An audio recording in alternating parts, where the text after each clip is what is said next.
It's going to be a very important show because I think by now people are kind of realizing for the first time that printing money doesn't work, and that's their only solution they got left. We come with different solutions. As they say, demography is destiny.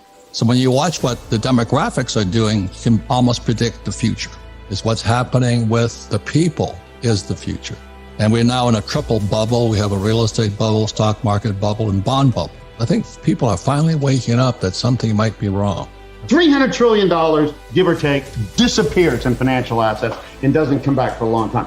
That's the big news. By my demographic analysis, the greatest boom in history. When I was predicting this in the 80s, people thought I was crazy that the U.S. could do so well. They thought Japan and Asia was going to take over the world. I said, no, that we still have a giant, one of the best baby booms in history coming along, and they're going to spend and earn a lot of money, and we're going to have the greatest boom in history from 1983 to 2007. And then 2008, of course, it did go down. And I predicted that 20-some years before it happened, okay? But forget that. That caused a shock to the economy. And then governments have been printing money ever since. Now, to print money for a year to overcome a strong downturn like 2008-9, I'd agree with that. 1 year of money printing. To be printing money 13, 14 years and escalating and printing and fiscal stimulus combined after COVID for 2 years, $10 trillion, half of GDP, is insanity. So this shows how crazy things have gotten. Governments we should have had, my forecast all the way back to the 80s when I started with my generation cycles and technology cycles every 45 years, the generation are more like 38, 39. And we'd have the greatest boom in history, but it would slow after 2007 and not come back with the millennials until about 2023, 24. Well, what we have now is we have the greatest bubble in history because governments fought the slowdown after 2008, which was very serious and would have been more serious and should have lasted into 2010, much like the 29 to 32 collapse. They just bubbled up financial assets. They haven't changed, incomes and stuff. They bubbled up financial assets, which means the rich, which were already getting richer in the greatest bubble boom in history, got even richer, and everyday people are still struggling. And now we have an economy, and I've been warning for years, I don't know exactly what's going to happen, but it's happening now. You can't do this forever. You can't just print money and grow an economy past its fundamentals of what I study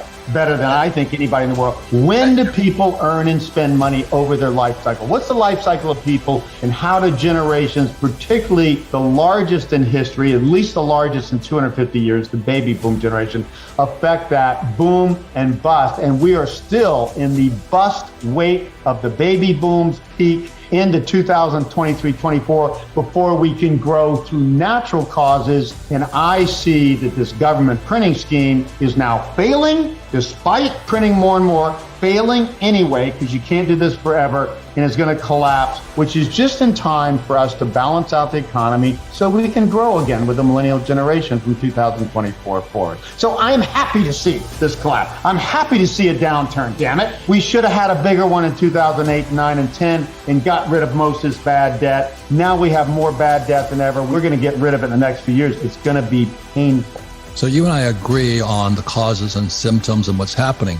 We have the most common sense approach. I mean, it's not only factual, it's common sense that you can't just grow by printing money out of thin air. I mean, how common sense could it be than that? Printing money since 2009.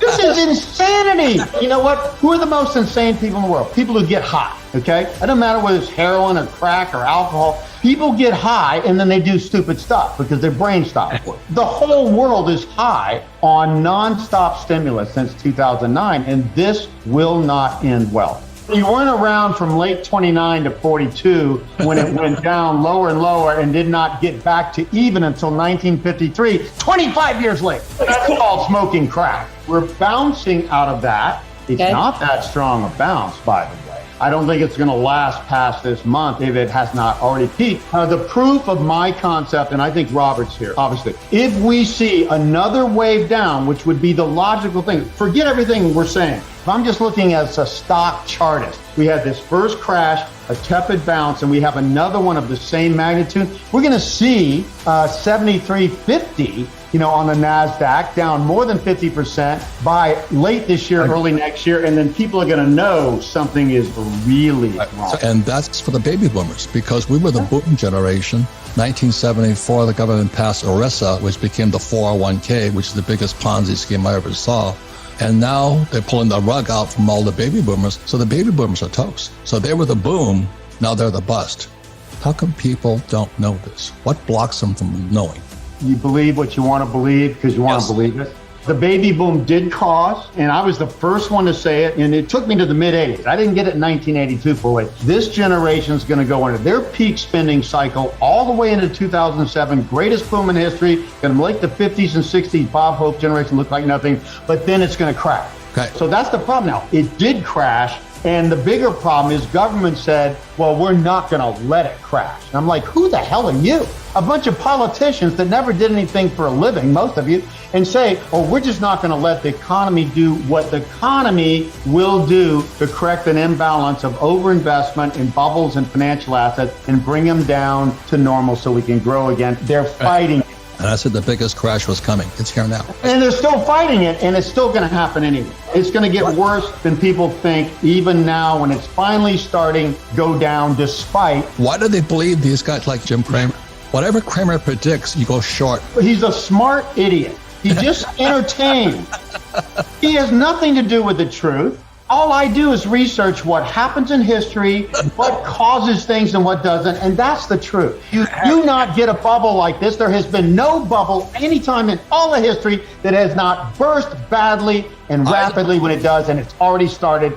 One of the problems is people choose the wrong prophet. They choose what they want to hear. If you're in a boom and you're invested in the boom, I mean, everyday people didn't used to have so much money in stocks. It was more in real estate. And real estate does not go down like stocks does. Real estate is more stable even when it goes down. And everybody now has to root for this thing to keep going. And so they'll listen to the people that say, oh, no, don't worry about this. Don't worry about debt levels. Don't worry about demographics declining, which they're declining at the speed of light in all developed countries in the world. Somehow the government will bring us out of this. The millennials bring us up through natural causes instead of printing money from 2024. And I'm very precise about this. I said from the beginning the baby boom thing was going to peak in late 2007. I said that in the 80s. That's how predictable people earning and spending money as they age are in generational surges. And the baby boom was a big surge. So, of course, a great boom. The millennials do not bring the upward natural momentum until 2024, and they will peak by 2037, much shorter boom than the baby boom. Boomers were like 46 to 64 was a boom generation. There was a Gen X behind us. Noticeably from 1937 into 61. That's the rising baby boom, which on a lag, predictable, quantifiable lag for peak spending at 46, moving towards 47, would have given us a peak in late 2007. I've been preaching that since the 80s. People back then were saying, Harry, you're crazy. The U.S. is done. Asia's taking over. Japanese make us look like idiots, And I'm like, yeah, they're growing and they're going to grow longer, but we still have the greatest baby boom in the world, and we're going to have the greatest boom in history until 2007, and then it's going to clap. Who is Gen X and what's their challenge now? Because that's a large generation. Gen X is the declining birth rates from 1961 into 73 to 75 that caused the slowdown from 2008 still into 2022-23 before the millennials born after them take it up. And even the millennials, here's the important point. Nobody gets this, okay? Even the millennials, with their spending power as a smaller generation, less long in birth, only take us back to where the baby boomers took us. We only get back to even adjusted for rising productivity. We will never see a boom like 1983 to 2007 again in the US, and most of the developed world will never, and Europe's already behind us. What's going to happen to Gen X? Because they're the sandwich right now. They're the spread.